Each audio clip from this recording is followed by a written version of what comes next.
Today we have a legend in the building. Former bantamweight champion, former super bantamweight champion, and former world featherweight champion, Australia's own, the legend, Kjeff Fenech. Regarded by many as probably the best inside fighter ever in boxing. Fought with tons of heart, was super exciting, had his classic wars against Azumah Nelson, and many, many more. This is an exciting day. Let's get right into it.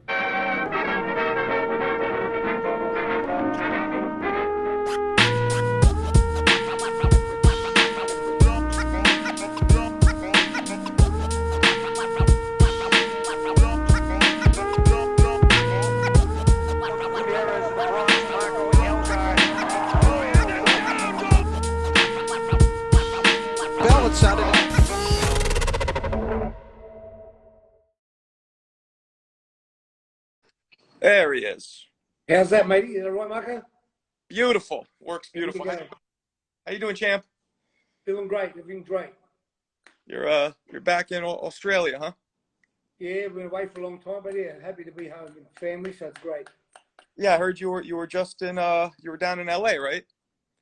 I was in Vegas for like 5 or 6 weeks, then LA for a couple of weeks, 2.5, 3 weeks. So it was pretty good. Loved it. I love America. I love the people there. Got some great friends there, so it was very, very good.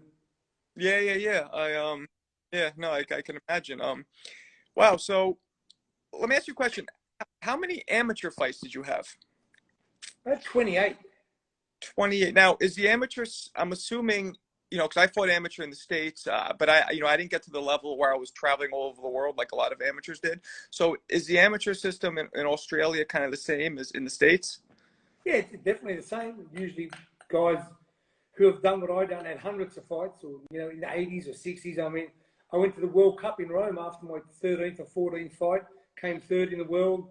Then I went to Bangkok, I went to Jakarta, the King's Cup, the President's Cup, and then I went to the Olympics after my 25th fight. I went to the Olympic Games, and the guys I fought at the Olympics, Marco, had like between the three guys I fought collectively had about 600 or 700 fights between them, and I had 25. So no, it was like just something I think I was born to do.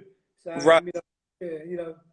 Absolutely, and I don't want to get ahead of myself yet, but you also challenged for a world title in your 7th pro fight, won the world title, excuse me, which is crazy. Back then it was 15 rounds, so I fought. That fight was 15. It didn't go 15, but after that, I fought the fight after. I had the rematch, and then I fought the fight after that, which went 15 rounds. I fought the fight that after that went 14 rounds. So I've done the hard work, mate. You have. So as an amateur, what weight did you fight at? I started at 48 kilos, and then I went to the Olympic Games as a flyweight. 51 kilos, 8 stone. Okay. And then when you turned pro, it was the same weight, correct? Yeah, I went from there, slowly moved up. I fought at super flyweight first, and then bantamweight, and then super bantamweight, and featherweight, and went up. Right. At what age did you begin boxing? I started at 17 and a bit. Just after my 17th birthday. I was just like I said, I never wanted to box. I never watched. Well, of course, I'd heard of Muhammad Ali, but I'd never watched a fight in my life except with my dad when he would watch Ali or something like that. But I boxed by accident. I played football. I wanted to be a rugby league player all my life. And I went to a youth club, a police citizens youth club, and there was a boxing room there one day. And I looked through the window, and there was a little glass window going through the door, and I seen a friend of mine who went to school, played football with me, and I sat down to watch him box. I heard the trainer say that he would love somebody to box with him, and because I was kind of cocky and thought that I could handle myself, I volunteered. Maybe the worst and the best thing I did. I didn't feel the best that day, getting winded and getting beat around, but they persuaded me to stay. And within, like I said, within 2 years, I went to the Olympic Games. Wow. Well, so when you were growing up, in middle school, high school, whatever, did you get in a lot of fights? Were you that kind of a guy, or were you more kind of quiet into yourself? I got in a fight every day. Yeah, I was in a gang when I was young, and we used to go out and fight. We loved fighting. We loved going to certain venues, and we'd meet other groups and fight. Yeah, that's what we done. Yeah. Did you have Lee Priest up. Did you have, before you actually learned how to fight, were you laying people out? Did you kind of already see the natural talent? Nah, well, wasn't laying people out, but I was just a little skinny kid. But I wasn't scared of nobody, and I always I did my best, you know. Wow. I would fight till the end. If I lost, I had to lose 5 times because I'd just clean myself and go back again. So I was that kind of kid. That's my outlook on life, you know. Yeah. Yeah, you were, in my opinion, one of the greatest inside fighters. You were able to do so much with such little distance. Yeah, well, the Ring magazine once rated me the best in fighter, better than Julio Cesar Chavez, which is a huge rap. Yeah, so yeah, there was written in print there, and they're talking about Chavez, and they said he's the best in fighter, apart from one guy from Australia, Kjeff Fenech, you know. So yeah, but that's where I love being. Like, for me, in a fight, I feel safer in close than out wide. When you're out, I think that when you're at a distance, we're a 50-50 chance. When I'm in close and I know where I am and where my head is and where I can be hit with what punch, I feel very safe in there. Right. I mean, you were able. So is that something you worked on to be, because only fighters know this, but to be able to get that leverage in those short shots? Because some fighters need distance, to land the power at the punch. But did you work on those short punches, or that was kind of your style? Well, that was my style, but of course, the more I sparred, the more I done it. Obviously, I worked. Like I said, people talk about pad work and bag work, and I said, listen, bag and pads don't hit your back. You only really learn when you're in combat. You learn when you're in the boxing ring. I mean, you can learn certain things and get much fitter doing your gym work and stuff and road work and everything else you need to do. But to actually learn the skill set, you need to box. Right. Yeah, absolutely. Yeah, absolutely. I mean, these days, I don't know if you see all the fancy pad work, but a lot of people I talk to, including myself, that's kind of for show. That doesn't really translate to real fight. What do you got to say to any of them, Marco? Just say to any of those guys who do that fancy pad work, have you ever seen any of them throw one of those combinations in a fight? Never. Look at Floyd. Floyd was that skillful one. He'd make you miss, make you pay. 1 punch, 2 punches. On the pads, he's doing 50 punch combinations, 20 punch combinations. But yeah, never did it in the fight. So yeah, I mean they're just a hype, and just like I said, what I learned from the best, I believe the best trainer ever was Emmanuel Stewart. And what I learned that if you're going to do pads, you've got to treat those pads as if they're your opponent. Pads don't hit you. You got to go backwards, and you've got to act as if the pads are obviously the opponent. So you're not going forward, catching all these punches fast as that. You're moving back slowly, like your opponent would. And then Emmanuel Stewart's a genius at that. He is. Jeremy's finally here. He's late, but he's here. Yeah, Emmanuel was great. So you turned amateur. You turned pro after being a pretty successful amateur. Hello, Jeremy. Better late than never. Hey, Jeremy. Wake up, mate. Jeremy, you there? What's he doing? Lights on, nobody home. I hope. Oh, it's freezing. Okay, I was like, that's unprofessional. So you turned pro, and how were you able? And I don't know if this is. I know this isn't common for America and for most weight classes, but how are you able to get a title shot after your 7th pro fight? At your 7th pro fight? Pretty simple. Well, first of all, my trainer and I believed that we were ready. Well, not that I had much experience, but the champion at the time was a new champion from Japan. The IBF was a new belt. It was one of the newest organisations. And yeah, obviously the Japanese guy thought that he would beat me, and we offered him a large amount of money. And they thought they would come to Australia and beat this inexperienced guy. And the fight was done. I mean, like I said, wow, when I think of it, the fight was cancelled for 3 months. So it would have been like maybe if the fight was supposed to be the first time, would have done it in 120 days, you know. So it was just crazy, but it all happened. Listen, everything happens because of money. So I'm one of the honest guys, and yeah, did I deserve the shot before the other guys? No, I didn't, but I got it. I promoted the right money, and they came here. Obviously, they came here for 2 reasons: 1, because they got the money, and 2, because they thought this inexperienced guy they'd walk through him.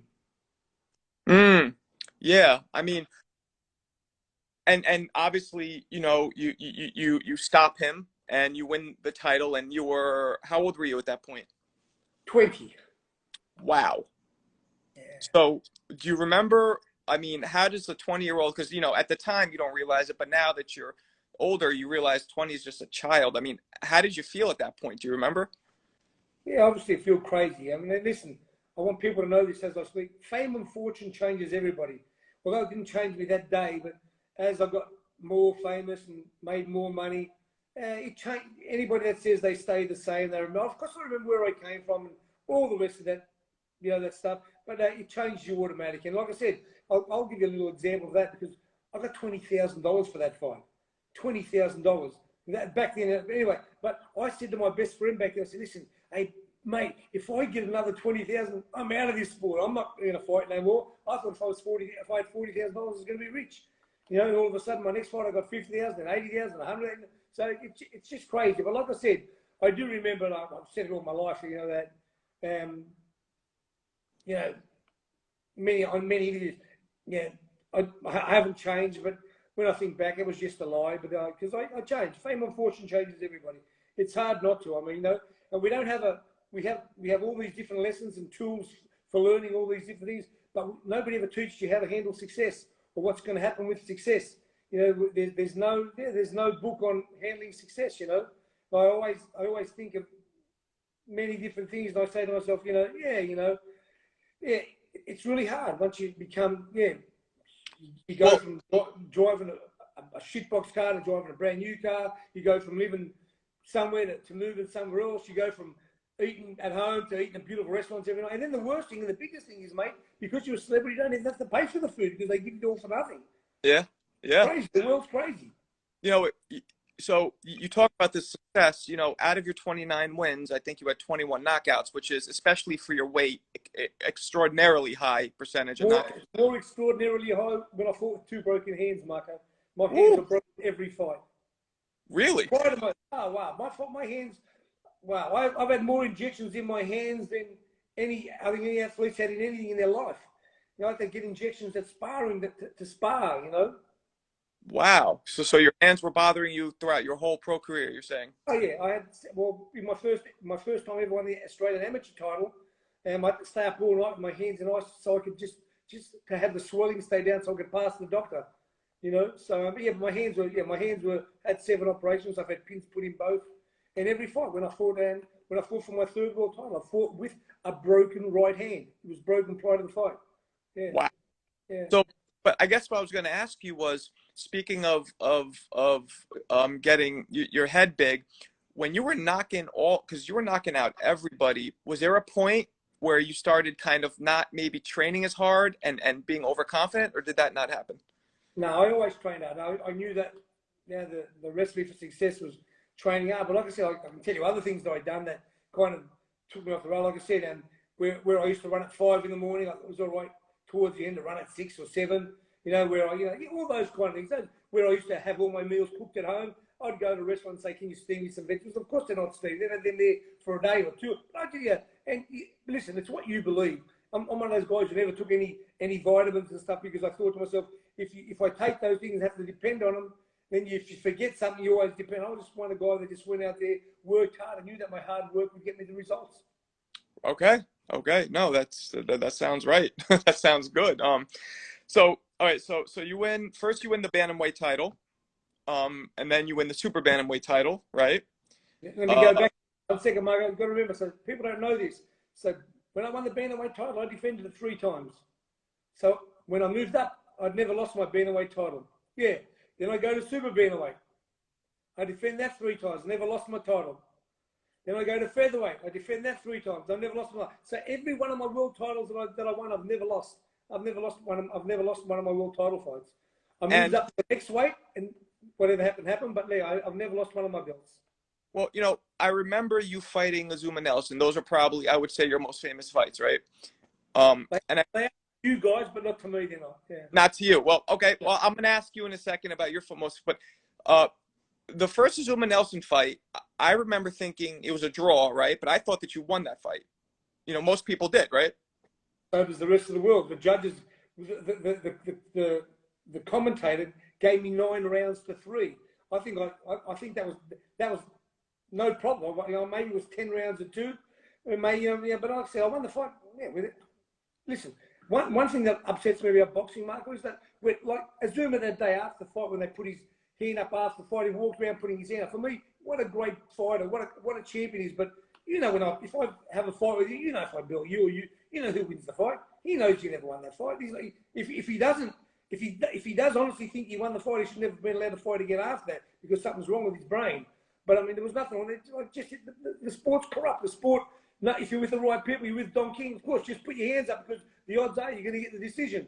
You know, like I said, I won that. Listen, I don't say this although that was a great fight, that was nowhere near what my toughest fight I've had. Nowhere near it. But yeah, the rematch, look what he done to me. He went back home and trained, and like I said, I trained, but like I said, I've done lots of things wrong, and whether it's being with girls, doing everything I've done, just right in that barrel of success. When I came home after the draw with Azumah Nelson, I'm the biggest hero in Australian sport. He's this athlete that's been robbing, whatever. Listen, again, I had my own clothing line come out after they're going to do my life story in Hollywood. So I'm doing all this stuff, and obviously, of course, I wanted to win the fight, and of course, I thought I'd win the fight, but my head was everywhere else, you know. So yeah, no excuse. He was the better man. He prepared better for the fight, so I'll never make an excuse in my life, you know.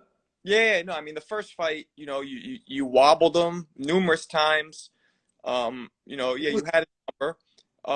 So Mark, if it was 15 rounds, I would have knocked him out the next round. Had they not hit his mouth guard, like I said, if you look at the last punch of the fight in the 12th round, I hold him up. He's going to fall. I wish I let, but no, I'm not going to let him fall. The bell had gone, but I hold him up. You know, yeah. So, but then still. Yeah, you know, like I said, the judges were just corrupt, and they weren't corrupt in that way. That they were either corrupt or they're incompetent. And I'm more commonly saying they're incompetent because a lot of these guys, I watch them every day and they're hopeless. But the saddest thing is about our sport, Mark, is that if you can't do this podcast, you're not going to be here next week. You're going to say you're shit, get away. But the boxing judges, whether they score right or score wrong, they've got a job next week. So they travel the world. Why didn't they want to be boxing judges? Because when they travel the world, they go to places like Thailand and all those other places. They get their food fed to them. They get girls sent to their rooms. So I just being honest, you know. Absolutely. These guys are all in the sport for the wrong shit reasons. If they were in the sport for the right reasons and they knew how to score a fight, I would be 4-time world champion in the shortest time in history. Floyd Mayweather won it in 10 years. That was my 6th year of boxing. My 6th year of boxing with 2.5 years off with hand operations. Wow. You know, people don't realize, non-boxers don't realize how much goes into a fight. So when a judge does that, it's like ripping a part of your soul out. You know? Well, Mark, and I'm not going to put this down to anything, but I was never the same after the fight. I came home after the fight, not hurt. I mean, I was a hero. But I'll never forget, a few months later when I started to train again, I got hurt a couple of times in sparring where I'd never been hurt in my career. Sparred light heavyweights, never been hurt, never. I never got hurt in that fight once against Zuma. Yeah, he might hit me, but never got hurt once. If he hurt me, I'd say, yeah, he rocked. Never hurt me once in the fight. And things change. I don't know if something was taken away from me or what it was, but just, yeah, it wasn't the same, Mark, you know. Have you ever spoken to Azumah face to face about that first fight? Yeah. What? Yeah, you know, he says I was tough. Yeah, like I said, he's a bit delusional because, like I said, yeah, he come back and yeah, he beat me in the rematch, which is amazing. And like I said, but like I said, had I won that fight, there was no rematch. I was going to go and fight Pernell Whitaker next, you know. So yeah, hey, look, everything in life happens for a reason. Like I said, I truly believe that Azumah Nelson is one of the greatest, if not the greatest, African fighter in history. One of the most beautiful people you'll ever meet. A total gentleman. So look, yeah, maybe because I was a little prick of a kid, you know, karma paid me back. Yeah, but I'm just saying, good luck to you and congratulations. But like I said, listen, in one of Manny Pacquiao's fights when he lost against Kjeff Fenech, they wanted to take it back and they rejudged the fight, and Kjeff Fenech won. What? Just let 3 judges go and watch my fight. If any 3 judges in the history today say there wouldn't be one judge that's going to give him the fight. Yeah, there should definitely. There should be some kind of an appeals process with this kind of thing where you can overturn it, you know, but there's just really no. I mean, listen, we have cameras, we have video, you know, I mean, in all sports we use that, in basketball, in AFL, in NFL, we use the yeah, like I said, anyway, I'm happy. If I had one world title, I'd be more than content, but, you know, yeah. Yeah, no, I get it, but, you know, you know, even things like replay, there's so many things, because boxing is way more at stake, I feel like, than football, than basketball. You know, your lives are at stake, you so much. So And one decision, listen, I'm going to give you an example. It's the terms this, you can go from the shithouse to the penthouse, and the penthouse to the shithouse in boxing very quick. I know one of the greatest fighters back in the year, I won't mention names, my great friend, but he got $2 million to fight in, I fought in June, so he fought in May of the same year that I fought Azumah. He lost the fight. His next fight, he got $20,000. wow. Yeah, and he was a world champion. He got $20,000 to fight in Australia. You know? Wow. That's boxing, you know? Yeah, that's, you know. So so you said before Azumah wasn't your hardest fight. Who was your toughest fight? Marcus Villasana, who also fought Nelson and beat him, but they never gave him a decision. And Victor Kalages, who I fought for my third world title, was, wow, the best puncher I fought by far. If I've ever been hurt in one fight, it was in that fight. That's the only fight I really remember being stunned and rocked. It was against him in the first round. Oh, okay. Is there anybody that you would sparred, any world champions, people that I would recognize that you would spar that you could talk about? Like, oh man, I sparred the great Greg Howard. I sparred Roger Mayweather. I sparred Jeff Hart. Jeff Harding, who was the lightweight champion of the world, was my sparring partner every day. Jeff, the big guy. Yeah, I was the featherweight. He was the light heavyweight, and his sparring partner I took around the world with me as my sparring partner, another light heavyweight. So yeah, wow. I sparred my guys, yeah. Wow. Okay. So you would spar bigger guys for what? Just you can get used to a hard punch and be able to. No, that's the worst thing to get used to. I'm happy you said that, because maybe doing that early in my career, maybe ending my career earlier, because those bigger guys were hitting me. And like I said, you just drop water on a rock, and after time it'll evaporate it. So it's the same. And like I said, you can get a knee reconstruction or an elbow or a shoulder. Once your chin when you start getting hurt from punches, there's nothing you can fix that chin with. Is there anybody who you really wanted to fight but you never got the chance to? To be honest, I would have loved at that time. I would have loved to fight Barry McGuigan, but I'm not one of those guys who call people out. I would have loved to fight whoever was the best. Look, I would have loved to fight the WBA world champion, but they would never fight me. You know, yeah, and he's a great fighter. But I'm just thinking, all the guys that in my division back then, it wasn't like it is today. The longer you kept your title, the more money you made, and all these people, the hawks and the people who live off you, they don't want you to take the risk. And if they think there's a risk, they're going to be able to defend the title 3 more times where they make money. That's what boxing is about. All these other, parasites that hang off all of us guys and just make money off us. Yeah. So those are the few guys that you wanted to fight. Walk me through, how did the third fight with Azumah Nelson come about when you guys were both, he was 49, 43? I'm happy you bring that up too. It's not even calling a fight. I don't put that on. I never beat no Azumah Nelson. That's not Azumah Nelson. I was bringing Santa Claus, and I was bringing one of the reindeers. But let me tell you what happened. So I was traveling the world doing some stuff, and I was in Bangkok, and I was taking people over on holidays and tours with Kjeff Fenech VIP tour, and getting you in all these exclusive places and doing these things. And I thought, wow. When I went to Bangkok, somebody said, Jeff, you should maybe fight Samart Pakarun, the guy who won my second world title off. Do do something with him, and get all the people to come and watch and bring them from Australia. So I organised it all. And about 6 weeks prior to it, he pulled out. And my friend who lives in Bangkok said, Jeff, let's try to get Azumah Nelson. And that's how it happened. Yeah. Wow. So it's like I said, but I don't claim that as a victory. I don't claim that as a fight. Why not? Because you guys were both old. Yeah, I mean, listen, I trained my ass off. I trained hard. Again, when I fought, I had a broken rib. I fought him with a broken rib. I was in so much pain. And I'm sure somebody told him the first punch he hit me with was in my rib. But like I said, for him even to get back in and listen, I don't know if you watched it, but it went 10 rounds at a better pace than any fight you're watching today is going to go. Trust me, because we're both warriors. But like I said, I don't count that as a fight. I don't even think of when people ask me, it was just a way I made a little bit of money. Or not that I needed money then, but just because I was doing traveling, somebody threw this idea up and I done it. So was there any part of you that kind of felt a little bit of revenge for that fight, or no? No, not at all. Not at No, all. No, because not at all. um, No, not at all. Nothing at all. I mean, yeah, it was just, for me, it was a proud day to think I was 44. I just went 10 rounds with, again, just with somebody else who trained hard. Yeah. But like I said, no, there's no, yeah. um, There's, yeah, you know, the only revenge I would get is if the WBC, and hopefully they're going to listen to this, would sit down, they'd watch my fight and say, Kjeff Fenech won, just give me my belt. Yeah, go get 3 experts, get the 3 best fighters in history, whoever they want to call, tell them to sit down. Like the 10 of us, 10 of the best fighters in history, just recently picked all the best 10 fights in the world. We picked all the best fights in history.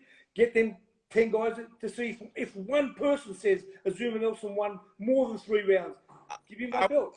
I was going to say, give me what I worked my ass off for. right. I was going to say that they should create some kind of a union of not just 5 or 10, but maybe hundreds of judges, so they could all judge. And then when you have such a huge sample size, that really gives an accurate depiction of who people think won. You know, and you would easily win.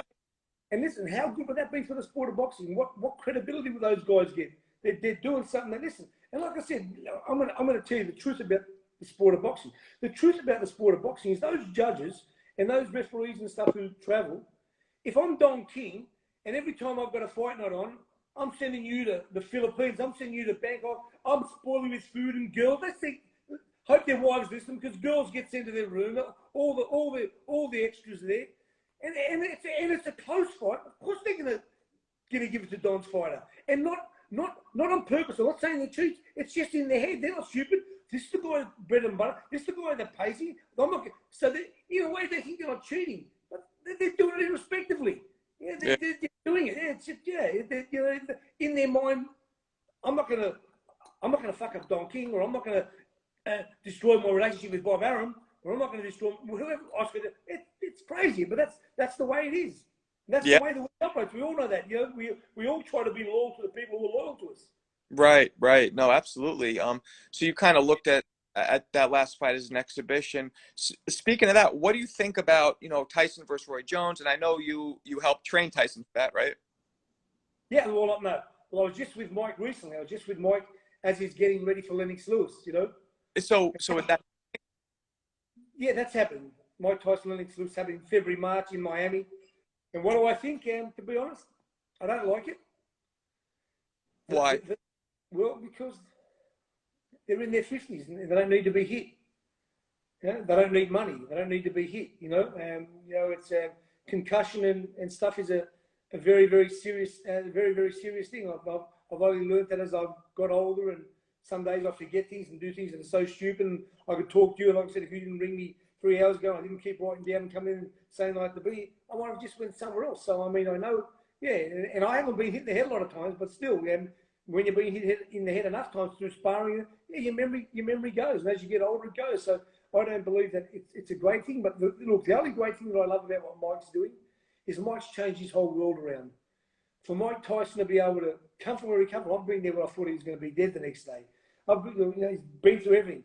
He's been through maybe the roughest roller coaster ride in the history of roller coasters. But he's there. He's showing people that at 56 years of age, you can get fit and get ready to do this. I would love it to end there. And showing people. But look, he's my friend. Again, what I said about what we do, as much as we think it's wrong, or if it's right or wrong, I'll still support him. You know, I was over there helping him train last week. So are you going to be in his corner for the actual fight? I'm not 100% sure, because they've asked my young boxer Brock Jarvis to fight on the undercard.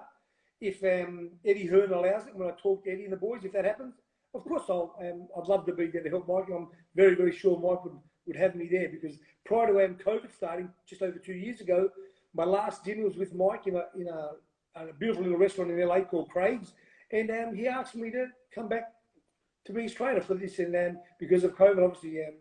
Do you know the details of the fight? Is it what ounce gloves? How many rounds? How many minutes? No, I really don't. But look, the shorter the better. And, you know, like I said, I hope. Like I said, I don't know. I hope they go out there and look after each other. But that's not what the people want, you know. But who knows? With Mike and Lennox, who knows what's going to happen? All I know, they were two of the greatest fighters ever, two of the greatest heavyweights, two of the greatest people. They're my great friends, and I don't want either of them to get hurt. And you know, for Mike, there has to be some aspect of redemption, of revenge in that fight, right? It has to be. Yeah, it would be. Listen, it'd be very hard. Like I said, even if they're pulling up punches, if one of them lands with a 60 or 50% punch, that still rocked you because you're 56. Your first instinct is, I'm going to get you. I'm going to get you back. You hit me, I'm going to hit you. So it could turn pretty serious. I think it will turn serious because, like I said, a jab today, if somebody jab me, it's going to hurt me. If somebody taps me, it's not the same. I'll bend down the other week to get a drink out of the fridge and hurt my back. So we're not young anymore. Do you still work out, hit the bag? I don't hit the bag, but I ride bike every day. I do some light weights. I run. Yeah, I train every day. Yeah, try. Yeah. Boxing training? Nah, but I train all my boys. But no, I don't do boxing training. Um, Boxing training was over a long time for me. I'm more than happy that boxing's gone. yeah, no, I can imagine. You know, I didn't do it at your level, so for me, I love hitting the bag just because it clears your head. You know what I mean? Yeah, yeah. So speaking of those kind of exhibition fights, what's your take on like Jake Paul, Logan Paul, these YouTuber guys? Do you think it's good for the sport, or do you think it's I say it straight down the middle here again. For Jake Paul in doing that money, mate, if I could do it, I'd do it tomorrow. If I was, but for the boxing people to let it, it's shit, it's bullshit. And tell them to go and train, tell them to make a weight division and go through the ranks. You know? Like well, I mean, he's fighting. If you can do it without doing it, good, man. I'll take my hat off to him. I bless you. I think you're amazing. You're the smartest guy in the world. If you're going to earn that money, great. But for the sport, it's terrible for our sport. It's shit for our sport. You think it is? I mean, so he's fighting Tommy Fury, right? How do you see that going? Yeah, I don't know. I've watched Tommy Fury in his last fight and stuff, and look, he's got a good skill level. I've watched the Paul brothers, and they're freaking strong. Yeah, they're not bad. I take my hat off to them, you know, yeah. And listen, they believe in themselves, but there's a process. You fight as a fighter, as a builder, as a bricklayer, as a carpenter. You do your apprenticeship, and then you're allowed that. These guys are doing. There's no apprenticeship. They're going straight to the top. And again, good luck to them. Look, I'm not one bit jealous, not one bit. So I'm not saying in an envious way. I'm saying in a real way, the way people look at this. I'm saying, and this is the only way I look at it, mate. If your son could earn $10 million, well, hopefully without getting hurt, go and earn it. But like I said, we all have to serve our apprenticeship and get $1,000 and $1,500 and fight for it. Yeah, so it's, you know. I mean, that's I think the problem. A lot of fighters have a salty taste in their mouth because, you know, Jake Paul made $700,000 his last fight. You know, in his. Well, I mean, that's what his purse was, probably with back end and all that more, right? So a lot of fighters don't make that for world championship fights. So a lot of 100%, yeah. Like, how do you think if you were fighting and there was social media, it probably would have been a way different story as well, right? Oh, definitely so. But like I said, look, none of my boys get on social media and talk. My boys don't do that. We're not in that. I let my boys do it. Of course, you get to weigh in, they'll have a look and whatever. If you've got something to say, we'll say something back then. But it's not for me. It's just my boys let their fists do the talking. That's what I believe. I said all my life, in my career, I let my fists do the talking. And then I had a massive fan base. I was one of the most popular Australian sporting ever. Ever. So we had no social media. I didn't need it. So your sons are fighters now? No, my boxers. Not my sons. The boys who I train. Oh, okay. Do you have any kids who are fighters? I've got some good boys. I've got a boy who just fought in America. His name's Brock Jarvis. He's 20-0, 18 knockouts. And he doesn't. Yeah, he's amazing potential, but he doesn't talk. He'll never say nothing about his opponent until the fight. Fight. So, changing gear a little bit, who to you? There's always this fascinating to me, especially talking to legendary fighters like yourself. Who, in your opinion, are the top 3 greatest fighters of all time? Without any doubt. And you exclude yourself. No, I'm going to say fighters. I'm not going to people say Muhammad Ali. Right? Muhammad Ali was maybe the greatest thing that happened to the sport for humanity. I agree with you. But I don't believe he was as good as Joe Louis. I believe Joe Louis, Sugar Ray Robinson, and then there's a dead heat for me between Ray Leonard and Roberto Duran. I agree with you. I agree with the thing about Muhammad Ali. Yeah, I absolutely agree. Okay. Everybody loves him. I love him. I've met him. How magical was it? But I believe that Mike Tyson at his peak would have beat Muhammad Ali. That's my opinion. That's just my opinion, you know? I mean, it makes sense because of the similarity with Joe Frazier, but Tyson had what you... Tyson punched much better than Joe Frazier. Much more ferocious, much more power. And in bunches. So, yeah, I mean, yeah. Listen, and the one thing about boxing you've got to know is styles make fights. Here we go. Thomas Hearn beats Iran Barkley twice. Roberto Duran beats Iran Barkley. Thomas Hearn's knocked Roberto around in a round or so. So, just, yeah, styles make fights. Yeah. Yeah. But still, when I think of great fighters, Roberto Duran was just at the lightweight division, yeah, unbelievable. No. Julio Cesar Chavez, unbelievable, you know? You're absolutely right. When I turned amateur, I went and I was living in Catskill with Kevin Rooney, so he was training me. Yes. So I learned that style. Now, for me, the style didn't work out because you have to be 5'11", which was kind of tall for a super middleweight at the time. But that style was perfect for Mike because his size, his aggression, his speed. Yeah. So, yeah, styles do make fights, absolutely. And one of the things you said I want to say again, so hopefully these listeners learn from this as well. Everybody's different. We can't train everybody the same. Everybody has a different skill set. Yeah, Mike's great at that little in and out, that little pivot this side, pivot that side, punch out the middle, punch out the other side. That's where Mike gets his power from, those huge little hips and his backside and those the hammies and strong. Yeah, but not everybody's. So if you don't get a guy built like that, you've got to teach him a different style. So you can't teach everybody the same style. I've learned that, you know. Yeah, no, that's absolutely true. So who of the fighters right now, who do you like? Yeah, I like the female. I love Devin Haney. Shakur Stevenson, his last fight, really, really impressed me. He was a little, so early. I like those guys in the little weights because they throw a lot more punches. And look, we all talk about, everybody's talking about Canelo. Well, look, Canelo's great because he's beaten everybody, but man, there's no action in the fight. And when there is, it's always late. I mean, that's the way he fights. But I mean, for me, with a guy so big and so strong and so robust, I would have him go on doing what he's doing in round 7 and 8 and round 1 and 2, and the fights will be over in round 4 or 5. Well, let me ask you a question. Do you think that that's a choice of his, or do you think he just can't get in until a few rounds? He can't figure the guy out, and the speed's too much for him. Then it's up to the guy who teaches you how to get in. There's an easy method of getting in. It's not a hard thing. Look at Mike Tyson. He did it against everybody from round 1 to whenever he wanted to. Look at Kjeff Fenech. He do it any round. I mean, I did it from round 1. Look at Julio Cesar.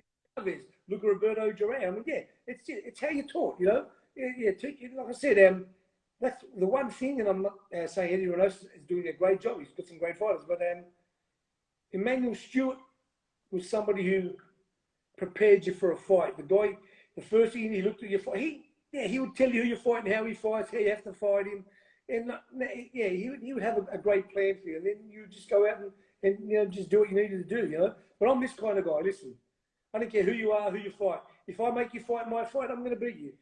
So the war of attrition is you trying to box, I'm trying to get in close. If I can get in close, and I've done that on the majority of fights, so I beat everybody. You did. Everybody thought they could outbox me, Marco, but they couldn't because I got in there. You would get great boxers: Jerome Coffey, Steve McCrory, Greg Richardson. They all went on to win world title, but I beat them all. You did. I mean, yeah, but what you did was also you were a special fighter. There's not many that did what you did and had your skill set. So you saying it's easy, but most people can't do that. I think David Benavidez has a good chance. Yeah, beating Canelo. Amazing prospect. He's about 6'4", 6'3". My good friend. Oh, your friend. No, my good friend in LA, Frank Stallone's a huge fan of Benavidez. Yeah, he can fight. Boy can fight and can punch. He can fight. He can punch. He's tall. He's young. He has, he in my opinion, he's the only person who could maybe give a serious threat, be a serious threat to Canelo. I mean, I'll give an example of one of Canelo's fights. I know he was young, but when he fought Floyd, here you are, 15 kilos or 15 pounds, everything. Use it. Get your trainer to teach you how to use it. What do you do? Try to box. You try to jab. You can't Nobody's going to out-jab Floyd. Nobody. You know, but he tried to do that, you know. So, you know, use him, throw him on the floor, be dirty, do what you have to do, try to upset him. But no, you know, just content to get jabbed, make him miss, make him pay. But no, that wouldn't be me. But I'll be kneeing him, elbowing him, headbutting him, doing whatever I had to do to upset him, getting in close. When you were fighting, was there ever a point that you were, or what was the point, if there was, that you remember when you kind of started losing the passion and kind of feeling like you're kind of on your way out mentally? Yeah, I went through it a couple of times, but it was when you know when you're not getting up early and doing what you have to do, and you know, look, like I said, I can tell anybody how great it was, it never happened. But you can't lie to the mirror. I always tell everybody, the mirror is the ultimate judge. When you look at that, you know you can't lie. You can't lie to the mirror. You can't lie to yourself. You can lie to everybody else, and they'll all agree and give you a pat on the back because of all the success and everything. They want to be around you because they're the leeches. But at the end of the day, I knew on a lot of occasions that I wasn't taking shortcuts, but I was doing things that were unnecessary, that weren't going to help my performance. But I continue because I continue to do it because it was enjoyable. I was this world champion. I was that got things that nobody else could get. Yeah, anything I wanted, I got. So you don't want to say I was never a spoiled brat, but I was in ways. You know, did I like who I was when I was three-time world champion? I tell people, I don't even like that person. I don't like him. You know, I don't like him because he was a fucking stuck-up prick, really. But he lied to everybody. Yeah, I lied to everybody. I pretend I was this humble guy that I couldn't be. How can you be humble when you got? You know, you come from where I come, you've got all this money, you've got a car, you got look, there are people with no money that walking in the street, live in the street, but I go to the restaurant, I get food for nothing. But at the same time, you need that arrogance to be at that high level, no? I think early having the arrogance and stuff is really important. You got to believe in yourself and stuff. But like I said, I'm this kind of guy. I think that some guys overbelieve. Like I said, I was just a realist. I believe that I could beat anybody, no problem about that. But I wasn't this kind of person. I thought that, I wasn't that guy that was outspoken. To myself, I'd believe that, but I wouldn't say that to many other people. Yeah, of course I believe it. If it was my trainer, or if you said to me, "Are you worried?" Of course I'm going to say no, because if I said yes, then no. But like I said, there can be no bravery without fear. I used to be nervous before every fight. People, shit, yeah, was I nervous? Of course I was nervous. If I wasn't nervous, I'm not ready. You've got to be nervous to be ready. If I'm not nervous, I'm going out there not worrying about something. This guy's trying to knock me out. I've got to be worried about him. So being nervous and being a little scared and being frightened, it's all part of being successful and being brave and conquering. Yeah, it's the fight or flight response, and that has to be triggered by some kind of fear, and then your response is always fight, not flight. No doubt. Like I said, there are times where I wish I, had learned to be able to fight and to move around a bit. But my style was really one way. Like I said, no disrespect to anybody, but my whole career was just about I destroyed everybody in sparring, in fights, and nobody ever tried to say, what's going to happen if one day you can't destroy somebody? What are you going to have to do? So that's all. It's all about learning, and that's why I'm going to be a better teacher, a better trainer than I was a fighter. What would have been a great fight? You versus Prince Nassim. I would have loved to fight him. Oof, that would have been a great fight. And again, he and I, I'm a great fighter. Yeah, great little fighter, great movement, great power for a little. I met Prince a few times. He's a lovely guy. But I would have loved that. Yeah. How tall are you? About 5'8"? Yeah. So you were pretty tall for your weight. I show you a photo of Naz is up to here on me. Yeah, Naz is about 5'3", right? Yeah, he's tiny. Yeah. But like I said, amazing puncher, But with you, that's something that I feel like made your style even more special, because most guys that tall, being good inside fighters, it's not usually their forte, right? 100%. Yeah. Like I said, that was just what I loved. And like I loved, my goal for every round was to throw at least 200 punches. So wow. Yeah. Go and watch my Villasana fight. Yeah, people have been watching it of late because I put it up years after, because I didn't know much about this stuff. It's only said like 700,000 views or something at the moment, and then nobody can believe the fight. Me and him from round 1 to round 12, threw punches non-stop. Great fight. Yeah, absolutely. So was there any fighter, name a fighter in any era, any generation that you would have loved to have fought? Yeah, see, I don't like doing that, but I would have fought anybody. I would have loved it. Man, listen, when I look at what the guys who I idolise, like Chavez and Duran, man, I would have loved to test myself against them guys. And like I said, Greg Howard, I sparred Greg Howard, who was world champion, no fight, but he beat Vinny Paz, he beat all. I sparred him, and he says to me, Jeff was the hardest spar I've ever had, you know. Well, you know, he said a bit more than that, but I mean, yeah. I mean, I had no problem with any of these guys. So, you know, and when I was young, nobody hurt me. I got hurt towards the end of my career, like I said, because like I said, just think of hitting a brick wall with a hammer for a year, it's going to break. Things break with more and more damage. And as I got hit more towards the end of my career, yeah, my resistance left me, and that was it. But like I said, when I moved up to the featherweight division, I would fight any featherweight in the history of the game, and I have no doubt.